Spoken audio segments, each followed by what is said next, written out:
Hello viewers, so today I Shivi Garg on the behalf of Movement Master Academy present before you for reflecting the topic forward head posture. So, what is forward head posture? Peterson Kendall et al. Define forward head posture as any alignment or any posture in which the external auditory meatus of our ear is positioned anterior to the plumb line through the shoulder joint is known as forward head posture. It is also known as poking chin, scholar snack, VSC snack, computer snack, tack snack, Dowager's hump, or we can say eye hunch. It involves increased flexion of lower cervical vertebra and the upper thoracic regions, increased extension of upper cervical vertebra and extension of the occiput on C1. There are basically in the upper cervical vertebrae there is extension, and in the lower cervical vertebrae and in the upper thoracic region there may be flexion. It is considered and to coexist with hyperextension of the upper cervical spine, flattening of lower cervical spine, rounding of upper back, and elevation and protraction of shoulders. It may result in craniofacial pain, that is head and face pain, headache, neck ache, and shoulder pain together, with decreased range of cervical motions and muscle stiffness and tenderness. So now, what is biomechanics of forward head posture? In forward head posture, the head shifts anteriorly from the line of gravity, the scapula may rotate medially, a thoracic kyphosis may develop overall. There may be kyphosis, shoulder elevation and protraction seen in the forward head posture, and the vertebral height may be shortened. The features are as follows. There is a decrease in the cervical lordosis and a compensated tilting back of the head at the C1 occiput joint, or we can say atlanto-occipital joint. In the posterior cervical muscles, there is stretching and weakness of semispinalis cervicis and overaction with ultimate shortening of semispinalis capitis, and simultaneously the flexor muscle in the front, namely longus cervicis and longus capitis, shortens and lengthens respectively. So now we are proceeding toward what are the chain of events that will take place when we are suffering from forward head posture. In this we have to just focus on muscles, so by this we can plan a treatment for forward head posture. So there will be excessive protraction occurs in the craniocervical region. Upper cervical spine extend to maintain horizontal gaze. Suboccipital muscles become short. Suprahyoid shortens and the infrahyoid stretches. Mouth remains open unless masseter and temporalis muscles contract to close mouth. Upper trapezius levator scapula become short. Upper trapezius shortening causes scapular elevation, and they may also lead to scapular protraction. Thoracic kyphosis may become prominent. Scapular abduction leads to short pectoralis minor, rhomboids, and lower trapezius lengthens. Serratus anterior, latissimus dorsi, subscapularis, and teres major become short. Basically, these are the muscles of the scapula which all become short and leading to internal rotation of the humerus. Internal rotation of the humerus will diminish overhead abduction. So guys, here is the chain of event which may you have to consider during writing forward head posture or examining the forward head posture. So what are the postural faults and muscle imbalances involved in this? So basically हमारे बहुत सारे changes होते हैं during forward head posture. There may be thoracic kyphosis, flat thoracic spine may be present, anterior tilt of scapula, scapular downward rotation may be present, scapular abduction, humeral medial rotation, and humeral anteriorly glided. So with each specific posture there may be some shortening of muscle and there may be some lengthening of the muscles. So here we focus what are the specific muscles for that. In thoracic kyphosis, the short muscles are pectoralis minor and major, internal obliques, and shoulder adductors, and the long muscles are thoracic spine extensors, middle trapezius, lower trapezius. In flat thoracic spine, there is thoracic spine extensor shortenings, and in anterior tilt of scapula, shortening of pectoralis minor and biceps takes place. In lengthening, there is lower trapezius and middle trapezius, and also the serratus anterior is involved in the anterior tilt of scapula. So now, what are the muscles which are involved in scapular downward rotation? There are rhomboids, levator scapulae, latissimus dorsi, pectoralis minor, supraspinatus. So there are basically 5 muscles in which shortening occurs in the scapular downward rotation posture, and in long muscles there are upper trapezius, serratus anterior, lower trapezius muscles. In scapular abduction, there are serratus anterior muscle, pectoralis major and minor, shoulder external rotator shortening. And in long muscle, there are middle trapezius, lower trapezius and rhomboid lengthening. In humeral medial rotation, there are pectoralis major, latissimus dorsi, shoulder internal rotator shortening, and in long muscles, there are shoulder external rotators.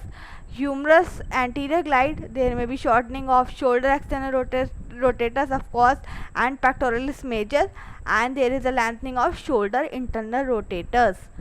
So here the postural faults and muscle imbalances.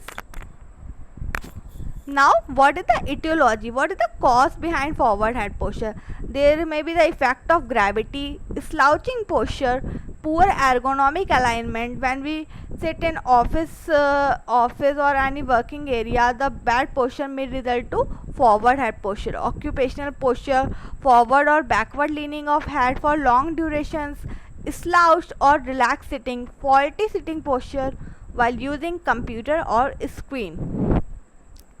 Result of other faulty postures like pelvic and lumbar spine postures.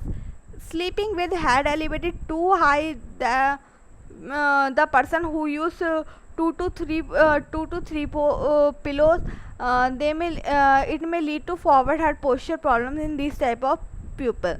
Texting posture maintained for long durations, lack of development of back muscle strength, trauma, whiplash injury, the flexion followed by sudden hyperextension, accommodation to pain and other related physical factors. Deep tissue myofascial techniques, Rolfing, have seen forward head posture as a secondary effect of chronic facial tensions.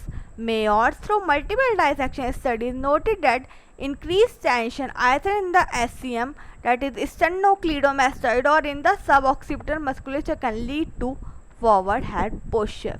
In the psychotherapeutic arena, forward head posture is seen as an accommodation to emotional stress.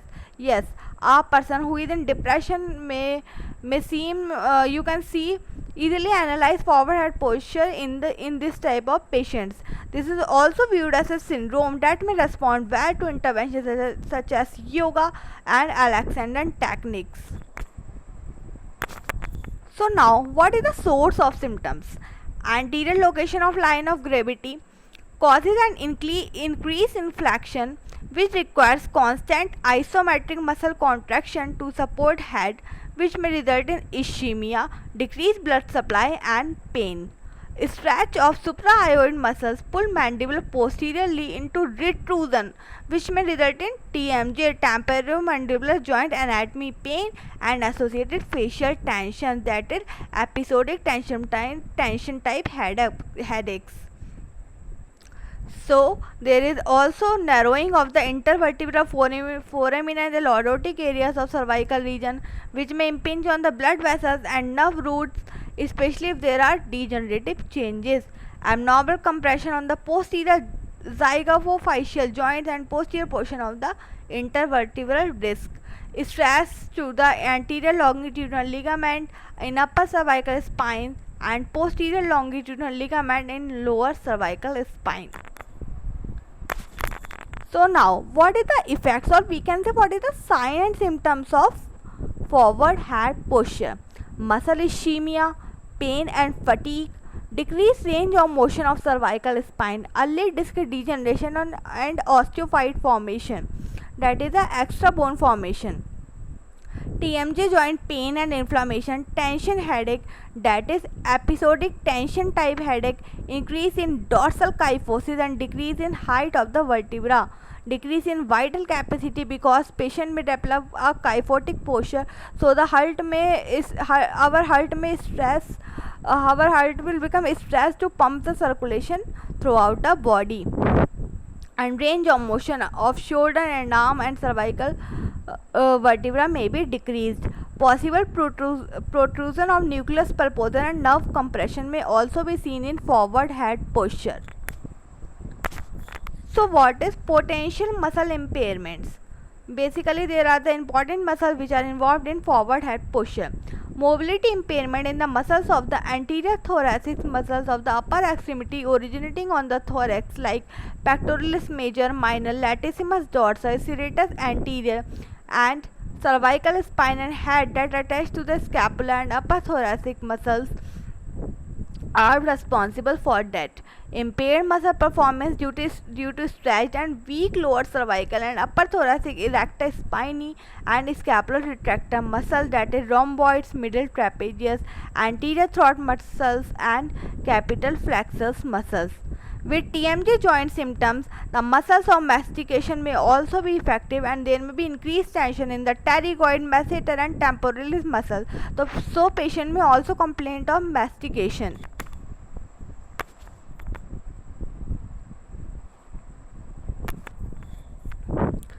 So here you can see the picture of upper cross syndrome. Upper cross syndrome is basically a syndrome in which there is a weakening of the muscles of the chest, shoulder and you can say neck.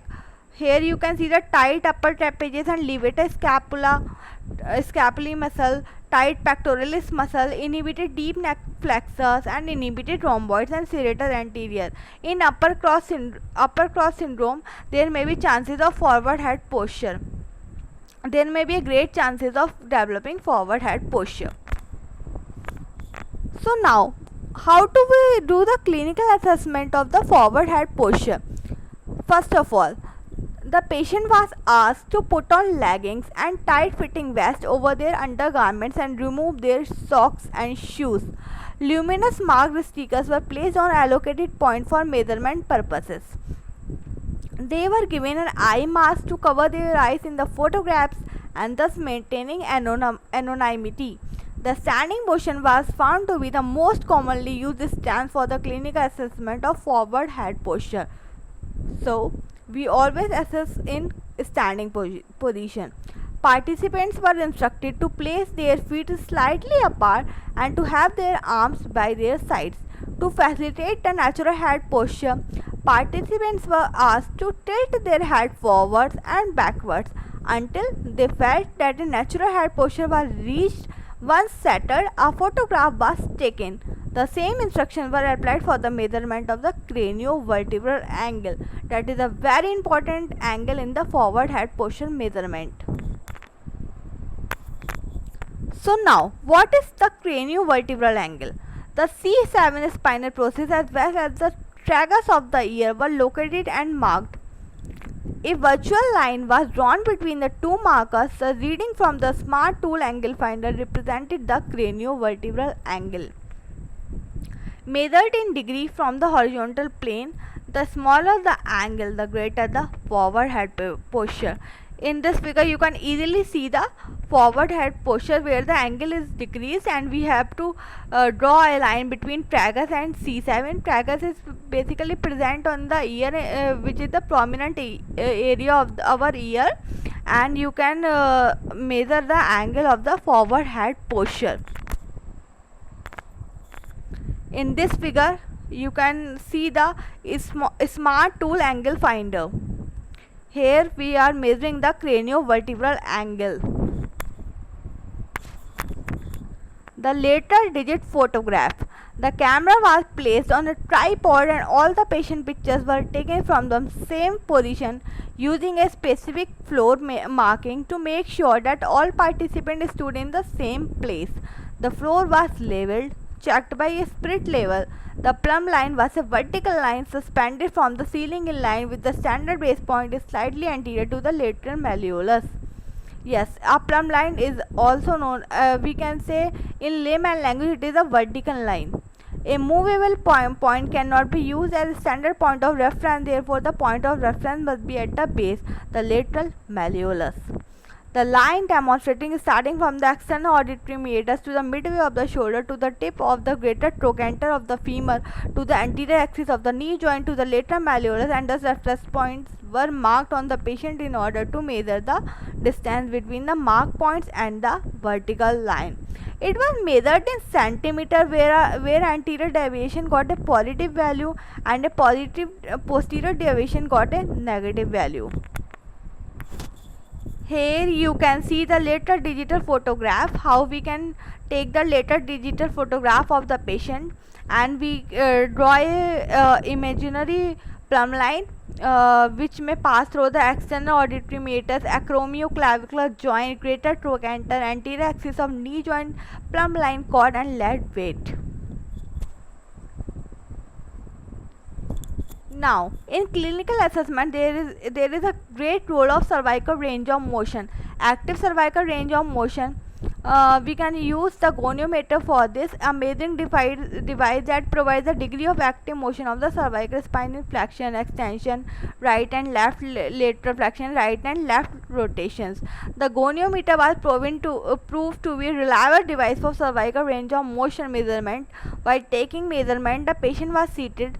According to literature, patient presented with forward head posture or episodic tension type headache or cervicogenic headache tends to have a decrease in active cervical range of motion when compared to control group. So you can easily notice the decreased cervical range of motion due to muscle stiffness and tenderness on the cervical joints in forward head posture and in cervicogenic headache, or you can see in episodic tension type headaches. This could be as a result of contractures of the anterior longitudinal ligaments that become stressed, that occurs with the upper cross syndrome presented or on an abnormal anterior forward head movement patterns. So guys, here you can see the figures. In first figure, you can see the flexion with cervical range of motion goniometer, extension with cervical range of goniometer in the second figure, and in the next figures you can see the right lateral flexion and the left lateral flexion of the cervical vertebra. Here you can see the right rotation and left rotation of the patient, and you are measuring the range of motion of the cervical vertebra. Now, headache diary. The headache diary used in this study has been adapted from one previously used by Priti Pal 2003 and considered of a table with grids, whereby each grid represents 1 hour period. Patients started recording in the headache diary from the first full day following the assessment and continued for 2 weeks.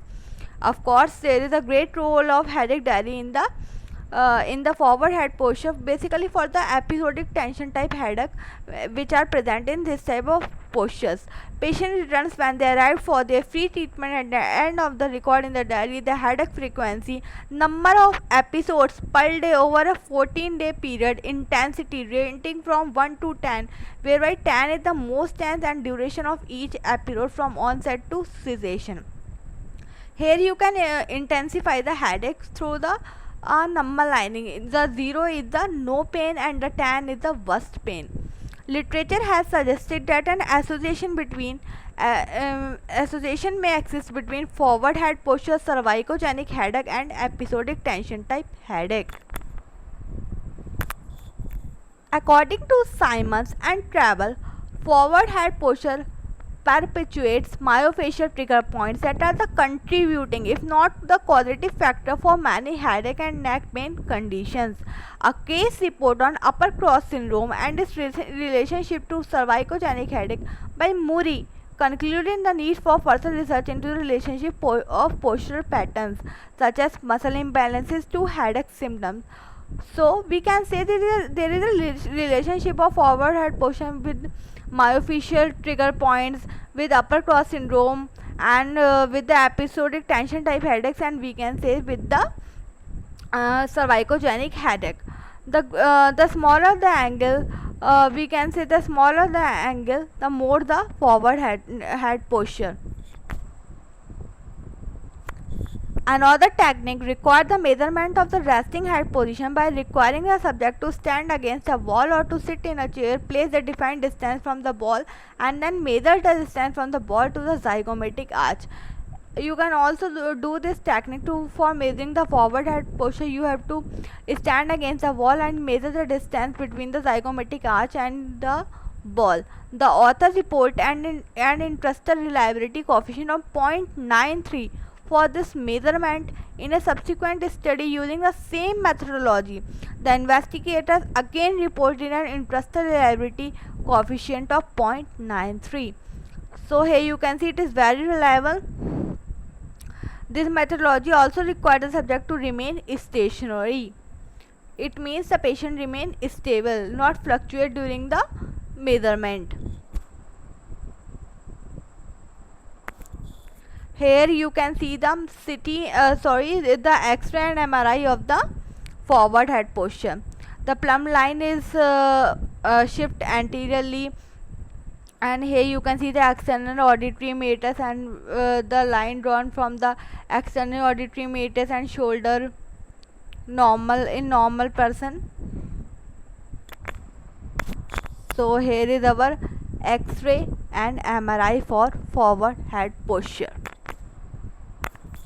So now, what is treatment for forward head posture? The surgical treatment. When there was no considerable response to conservative treatment, including 30 sessions of spinal manipulative therapy combined with positional traction and botulinum injection was not recommended due to the lack of any spastic disorders, then we go for surgical radical resection of cervical paraspinal muscles followed by halo traction, and patient was discharged with a halo vest. The purpose of halo application was to prevent the recurrence of deformity. Specific instruction for home exercises were provided to the patient. Apparently, halo devices can be used safely in children as young as 1 year old. So now here is our main topic. What is the physiotherapy management of forward head posture? We have to stretch the cervical spine extensor basically in the forward head posture, strengthen cervical flexors, strengthen thoracic spine extensor, stretch the pectoralis minor, use shoulder support when indicated, and relieve strain on the middle and lower trapezius, shoulder adductors and internal rotators. Strengthen the middle and lower trapezius. Deep breathing exercises. You can go for diaphragmatic and segmental breathing for performing the deep breathing exercise. It is very effective and easily increase your lung volume capacities. Stretch the intercostals and upper part of abdominal muscles. You can also do spirometry, incentive spirometry, to increase the lung volume capacities. So now, what is the rehabilitation? To decrease pain, you can use the pain management advice, posture alignment, balance and gait. You have to just correct the balance and gait, cervical retraction, scapular retraction, balance training. If dysfunction is present, then you have to just train the balance. Okay, so there are many balancing balance tests. You can go for equilibrium and non-equilibrium balance test, range of motion, joint mobility and flexibility exercises, cervical range of motion exercises, shoulder range of motion exercises, cervical traction, stretching exercises of tight structure, trapezius, scalenus, SCM, sternocleidomastoid, pectoralis major and minor. To reduce the spasm, you can go for myofascial release, ischemic compression, positional release techniques, muscle strength and endurance. You can go for cervical isometrics and strengthening exercises. You can in fact you can advise the ergonomics to the patient, correct the number of pillows used during sleeping, posture correction and electrotherapy, which is a very important part of the physiotherapy. You can use ultrasound, low level laser therapy, muscle stimulators which involves Faradic and galvanic currents, cold and heat therapy, interferential therapy, etc. So here you can see how we can correct the posture, ergonomic posture of the patient. So the viewing distance from the monitor should be 19 inches to 24 inches. There is a viewing angle of approximately 30 degree. Wrist should be straight. Elbow and arm should be 90 degree. Sit back angle 90 degree. Lumbar support for lower back pain. The height should be adjustable of the seat. The knees should be in 90 degree angle, and there may be a table distance from the foot may be 23 inches to 28 inches. Feet on floor, foot rest for shorter pupil. So this is a picture which clearly defines how to correct the ergonomics of the patient. So in this chart you can see the particular exercises for the particular muscle, the thoracoscapular exercise selection. For serratus anterior, you can go for dynamic hugs, push-up with plucks, push-up plus, shoulder abduction, flexion, serratus anterior punches, caption exercises, push-up with plus on knees, diagonal flexion, horizontal flexion, external rotation. For upper trapezius, middle trapezius and lower trapezius, you can also perform many exercises. For upper trapezius, you can go for rowing, shoulder shrugging, military press, horizontal abduction. And for middle, you can go for again horizontal abduction, shoulder horizontal abduction, overhead arm raise in line with low trap, prone extension. And for lower trapezius, you can go for abduction, rowing, overhead arm raise in line with low trap, etc. etc. For rhomboids, you can go for escapation, abduction and horizontal abduction. For levator scapula, you can go for rowing, horizontal abduction, shoulder shrugging.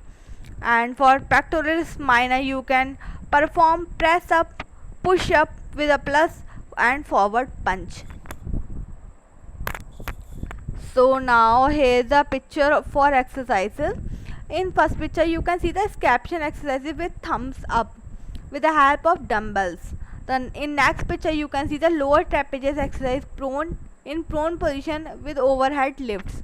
In third picture you can easily see the rowing exercise with the help of the couch and dumbbells. In fourth picture you can see the thoracic spine mobilization. Athlete is using foam roller with upper extremity lift.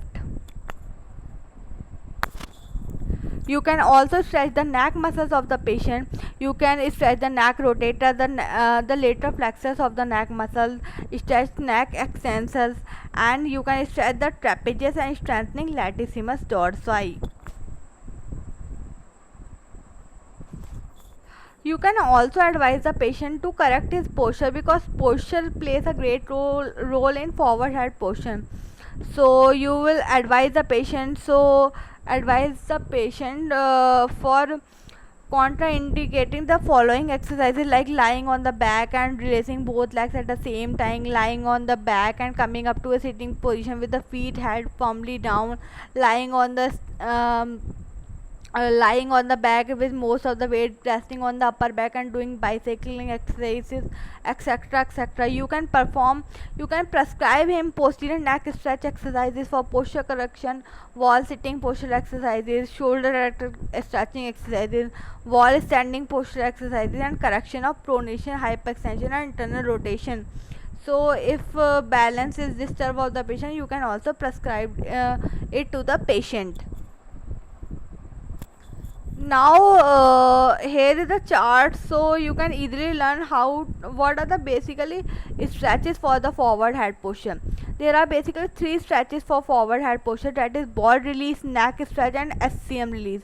For ball release, while lying on a massage ball, apply pressure to the base of your skull. Rotate head side to side to emphasize certain areas.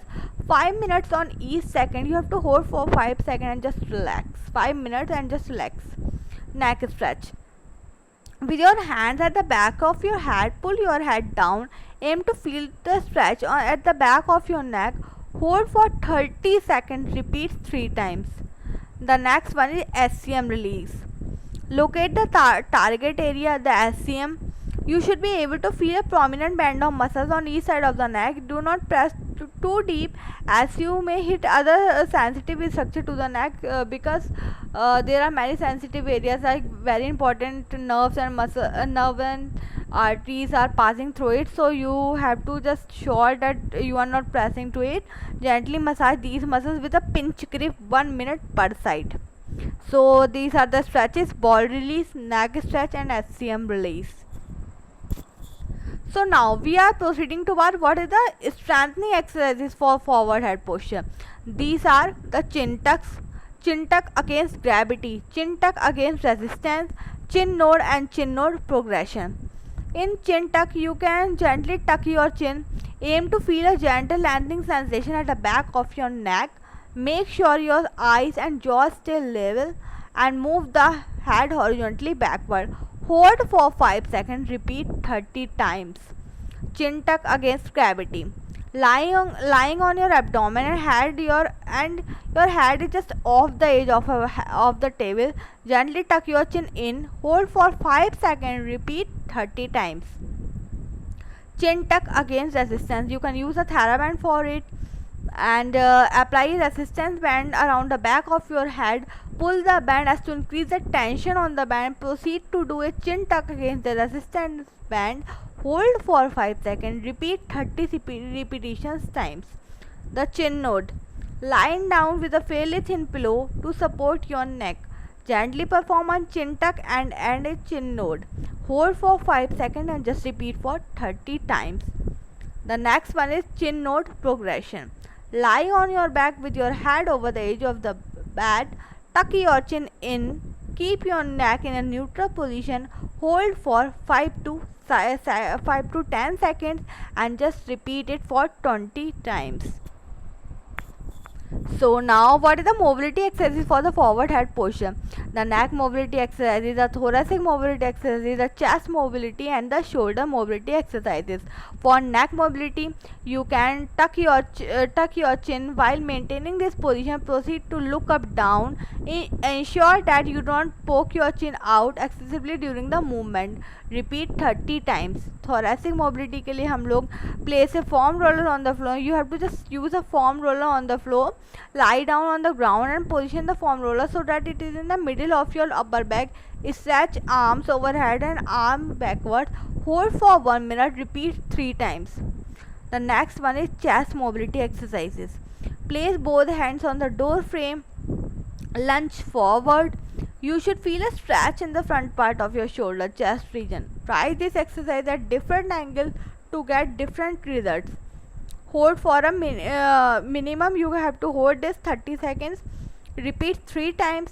And for shoulder, you have to just, while keeping your hands on a chair behind you, slowly squat down until you feel a stretch at the front of your shoulder, that is the chest region, pectoralis major region. Make sure you maintain an upright position. Hold it for 30 seconds and repeat it for 3 minutes. So guys, in today's topic we will cover I hope we will cover the importance of forward head posture, what is its definition, etiology, causes, and what are the important muscles involved in it, and of course what is the treatment for forward head posture. Hope this may be beneficial for you, and here is the references for the forward head posture. Okay guys, thank you and have a nice day.